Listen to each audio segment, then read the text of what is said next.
hematološki kliniki so praktično vsi bolniki vključeni v fizioterapevtsko obravnavo. Seveda je ta obravnava odvisna od tega, v kakšnem stanju so bolniki.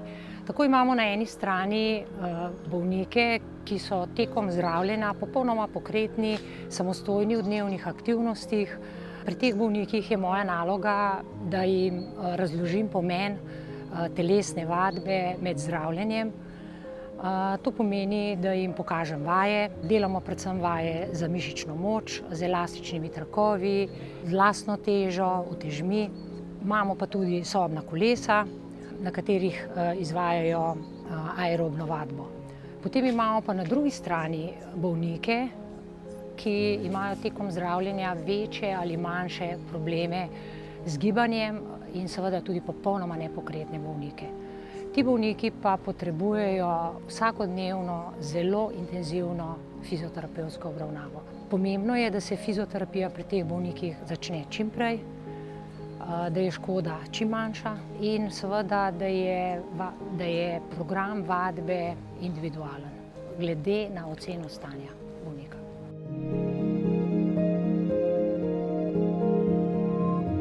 Zdravljenje hematoloških bolnikov je dolgotrajno in zelo agresivno.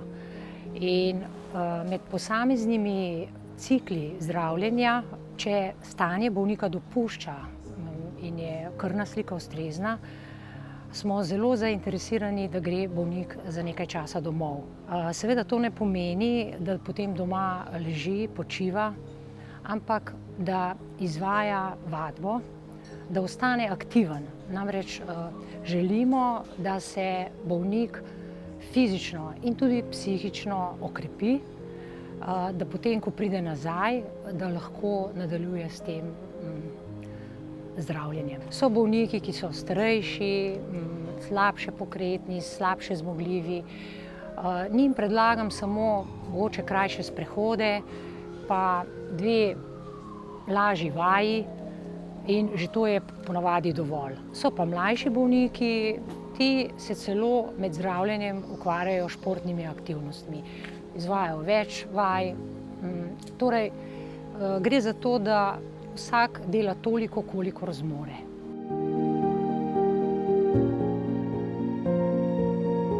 Ta program rehabilitacije Skupaj na poti do zdravja je zelo pomembna pridobitev za hemato-onkološke bolnike. Priporočamo ga praktično vsem bolnikom, skoraj vsem, ki nekako zaključijo zdravljenjem na kliniki, pa tudi tistim bolnikom, ki se zdravijo ambulantno.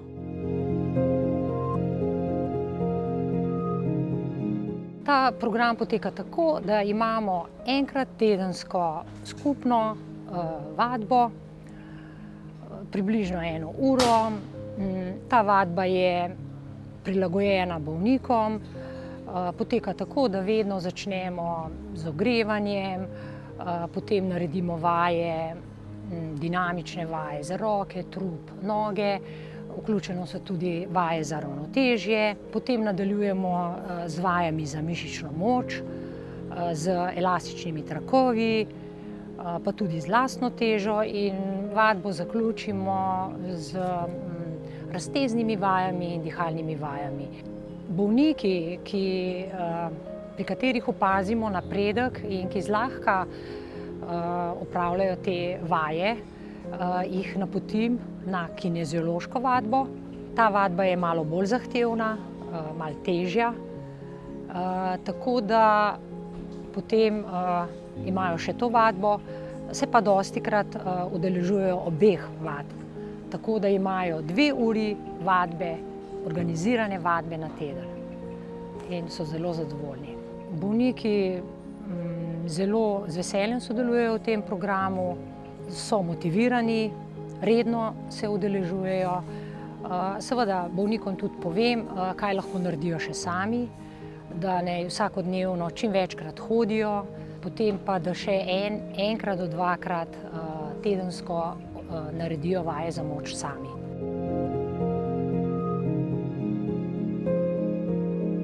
Obstajajo tudi nekateri bolniki, pri katerih je nekako vadba odsvetovana, tu govorim predvsem o skupinski vadbi.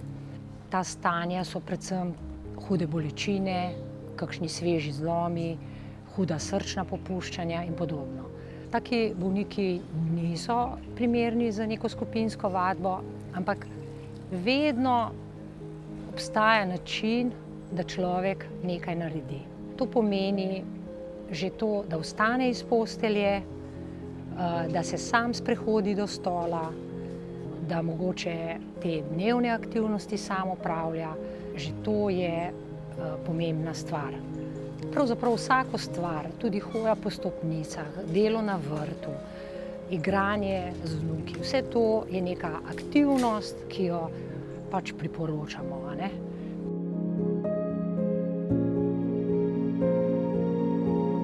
Pot je lahka. Zavrtijo telefon in zelo hitro se lahko vključijo in to je seveda zelo pozitivna stvar. Vsem bolnikom, ki zaključijo z zdravljenjem ali pa se zdravijo ambulantno, res toplo priporočam, naj se vključijo v ta program.